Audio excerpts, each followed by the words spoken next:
Ladies and gentlemen, welcome to the second official episode of the Black Rose Gaming D&D discussion.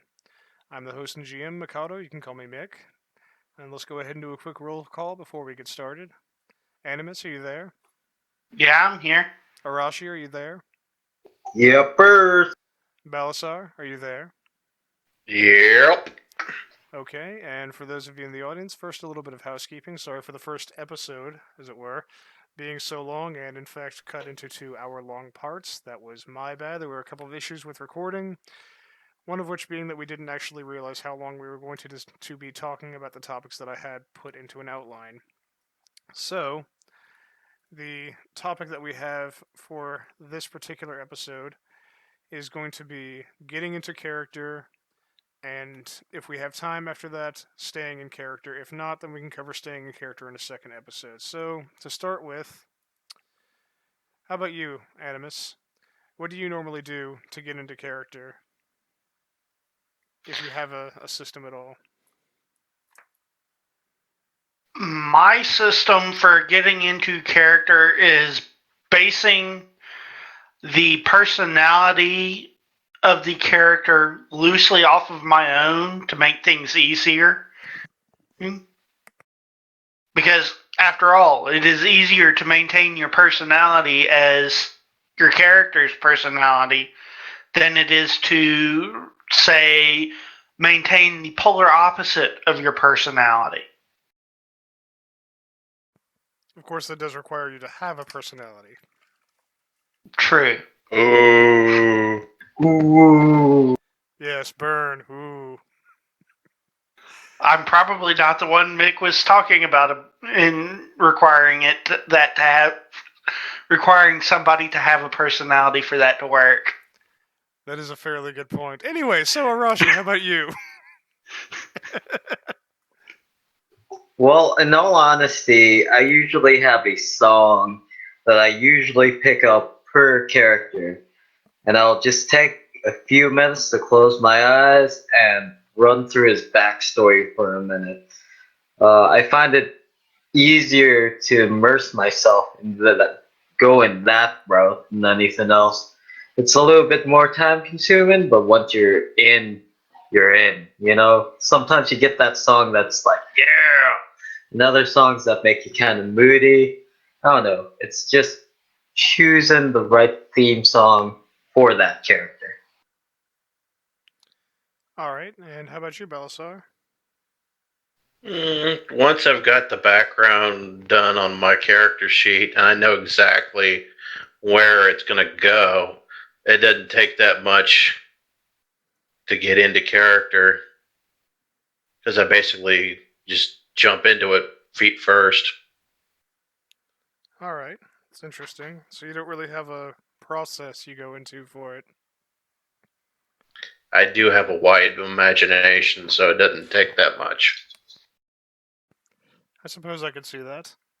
I know that what I normally do is I try and not come up with a character as soon as I'm going to play the character. I try and give myself at least a day or two to kind of fit into the role.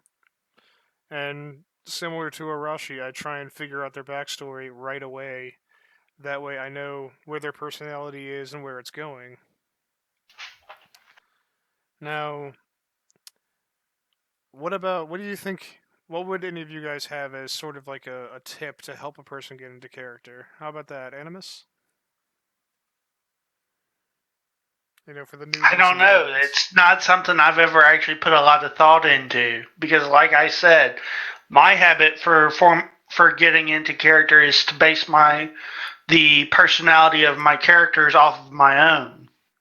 I mean, you could call that a tip to maybe Yeah, try spicing it with a bit of your own personality when you come up to a situation where you have to, make a guess as to what your character would say next. Try and figure out what you would say in that situation with what your character knows. yeah. How about you, Arashi? I usually try and do a system of merits and flaws. I always try and have more flaws than I do merits, and it helps me maintain that character. Like, for instance, if my character was really into women, he would totally be hitting on them all the time. All the time. That's just a part of his character, his personality, and the way he goes. Or if you play a drunkard, every time you're in a bar, grab a drink. Don't hesitate to like make a scene. Just um flow, and it just kind of flows, and it adds to the story as it goes. Right. I would very much like to play Game of Thrones with you sometime, Arashi. Because every Game of Thrones system that I've seen so far has a system of flaws. It has a flaw system, a defect system, something. The D20 version has a defect system that by taking a defect and then taking level 1, 2, or 3 in that defect, you get a certain number of extra points to put toward getting, skill points or having extra feats or maybe like a special piece of equipment or a connection with somebody or whatever else. And the system we're actually running right now for the Night's Watch system has a system of advantages and disadvantages that you can choose from. So there's benefits and defects, which is very much fun. Partially because you're required to take certain defects depending on your age. It's very very enjoyable. I like it a lot. What about you, Balasar? Any kind of tips? Just the tip. Well, I've had at least one character in, I think it was 5th edition, that was that wood elf that loved cracking jokes, trying to make the enemy at least laugh and get, come off out of focus and try to get them off kilter. So what I hear from that is to perhaps come up with a theme for the character. Kind of like what Arashi was saying with, a womanizer or a drunkard. That one, for All instance, right. would be a joker, a jokester. It's an interesting way I to go did about make it. that. I did make that living armor laugh. Yeah, you certainly did.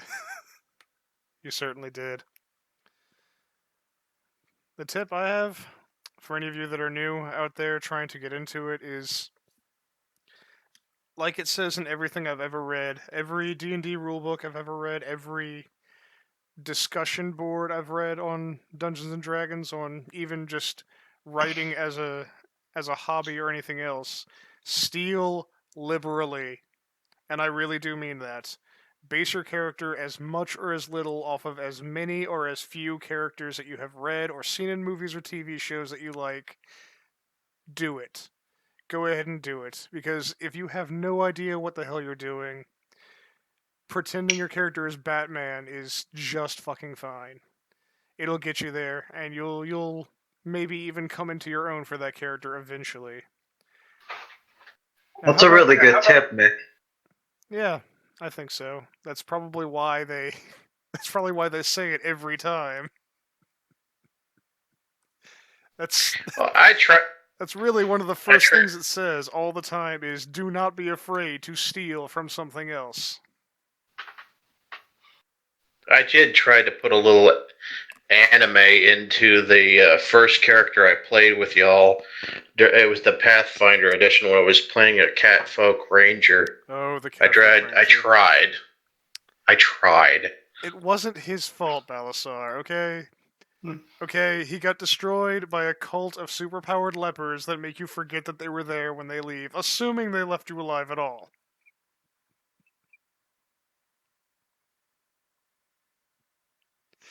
That wasn't his fault. So, have any of you ever tried to play a character that has an accent? Yes, yes. I've thought about it. I've never been able to keep the accent straight long enough to actually do it. Which I is, had I had someone who first got me into D&D that actually had a character that his accent and vocal indentations were basically based off of Butthead from Beavis and Butthead. So he kind of sounded like him most of the time. Had most of the group cracking up laughing. trying to their damn dangest to frickin' keep composure, but it was so hard. I'm sure it was. So, Animus, you said you've never been able to keep the accent up long enough. Have you ever had that trouble, Arashi? No, no. It's because I'm a huge movie watcher, and like it's a little easier to pick up accents when you're watching your favorite characters. Like I played in the D20 Modern campaign. I played a modern monk, and I modeled him after Jackie Chan. So I was like, Oh, Jackie "Oh, why Chan. you do this for? Why you do this?" Oh, God. And it's just easy because you just get into it. It's like, oh yeah, yeah, yeah, yeah, yeah, yeah, yeah, ah, yeah. Oh, where my noodle? Where my noodle? What are you trying to say? What are you saying? So, you heard it here first, folks. Racism.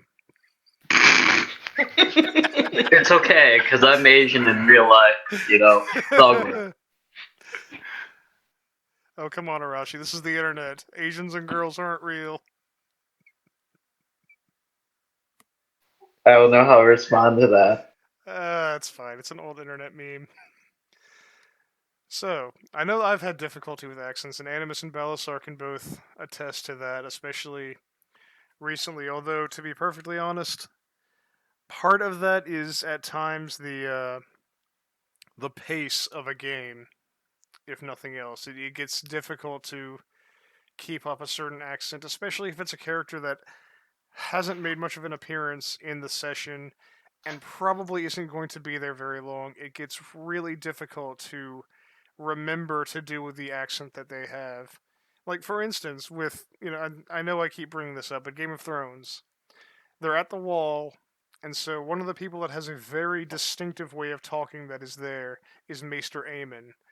Very, very stunted, very slow, very kind of gravelly and difficult like that because he's 105 or some ridiculous trip 3-digit number, and it can be very hard, especially because he was only around for that one short scene. It's very difficult to remember to do the accent and to force yourself to do it. And then of course there were the gods or spirits or whatever the hell that Animus was talking to, which I didn't really Yes. have a proper accent for because I couldn't come up with one because, well, it's magic and magic is scary and mysterious And fun. and scary. And fun. Yeah, yeah. Asshole. But I Asshole. gotta say though, once you do get the accent and it's in everyone's head, you can just look at a picture of the character and just hear it as it says. Like, what's his name? The faceless dude. Every time I see his Jack and meme, Hagar. Jack and Hagar. exactly. And Yes. so when you see his picture and you read whatever it's on there, you automatically think of his voice. So if you're a player and you're able to hold it in there, it just kind of tricks everyone. It definitely sets the scene and sets it well. Yeah, definitely. How about with staying in character? We've got a little bit of time left, so let's go ahead and go to that one. Staying in character. Because staying in character can be difficult, especially because it's a social game. Honestly, it's very social, which means there are going to be natural breaks from character, if only to answer an outside question. Like as the GM, I answer questions all through the session. People asking if they're able to do a certain thing or not when they're in the middle of a conversation with somebody. People needing advice on whether or not a rule means one thing or another, and wanting to know if their character's able to go after a certain thing. Breaking from character, and when it is or isn't proper to break from it, and when it is, how to do it right.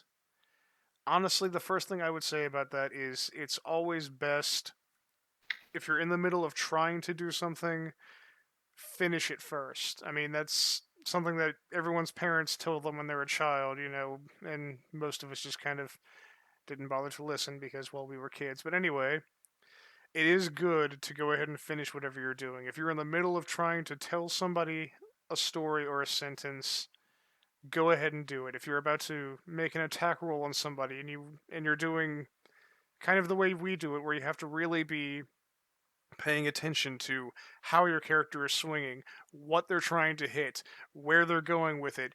Make sure you get all of that out before you break character if you can. What do you guys think about that? Anything else? Anything to add, Animus?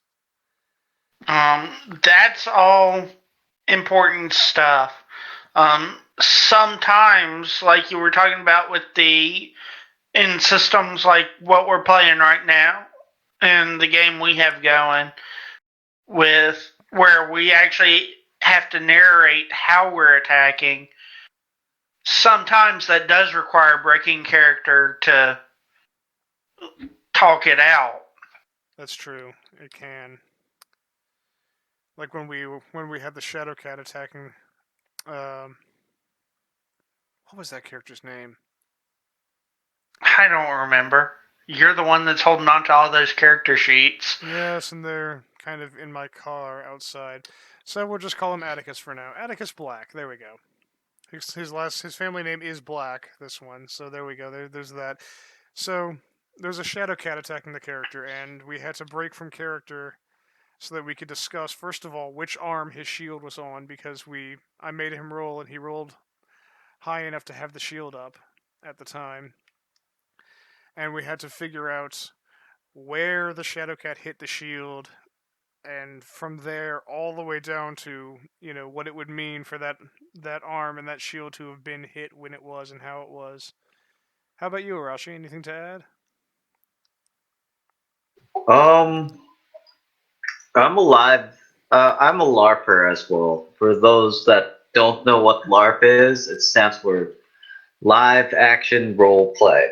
I'm actually planning to do an episode about that, about the differences between pencil and paper RPGs and LARPs. And I found that because I LARP, it gave me a couple of advantages. There are like hand signs and stuff to let other people know that you're in or out of character. And I do it automatically now, even when I'm sitting around the table, just to let other people that I'm role playing with know that hey, I need a minute here, just figure things out. And if we're going back to an action scene, it's easy, you already know how your character is set up to fight and does so. But in a bit of a conversation, and I that's very dependent on what kind of character that you play. If you were to put it in the context of a book, you're either playing the main character, a supporting character, or Background character?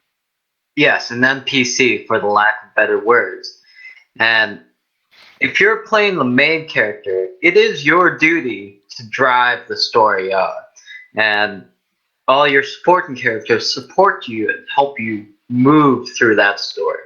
So it's very important first to determine whether A, you're the main character, or B, you're a support character. In a lot of stories, there are always more than one, main character as well. So don't be afraid to let the other person take the reins and deal with it. Like for instance, if you're playing a knight and you're playing the main character, but the other person that's playing the main character is a noble. It would make sense for the noble to interrupt the king. Definitely just leave it up to them. But it makes sense for a knight to defend, a lady's honor or so. So it's just picking and choosing where you go and always play true to your merits and flaws. Always. It will always help you move past an awkward moment that you don't know how to deal with. Like, for instance, you're in a bar fight and everyone's starting to get arrested. I'm a drunkard, so I'm gonna pour myself a beer before I get arrested. It just adds that flair to the story. So just do what you feel that your character would be doing, and you will never go wrong. Very good. Anything to add, Balasar? Well, my current character happens to be a 54-year-old Drunk. crow, and he's bound to the bottle, and I he was gonna tends say. to be drunk most of the time. So, yeah. I've tried to do a little ad libbing with that character. And yet the drunk wasn't the first one to die. Nope. Nope. The Not first even one the to second one to die, die. we killed a spider, and then they got killed by the spider. That's true. That's true. Which, those of you who have watched the first episode, those of you in the audience, if we have one, and again, I certainly hope we do, in I think that might have been the first session, even, but, they killed a giant ice spider, and then it killed one of them.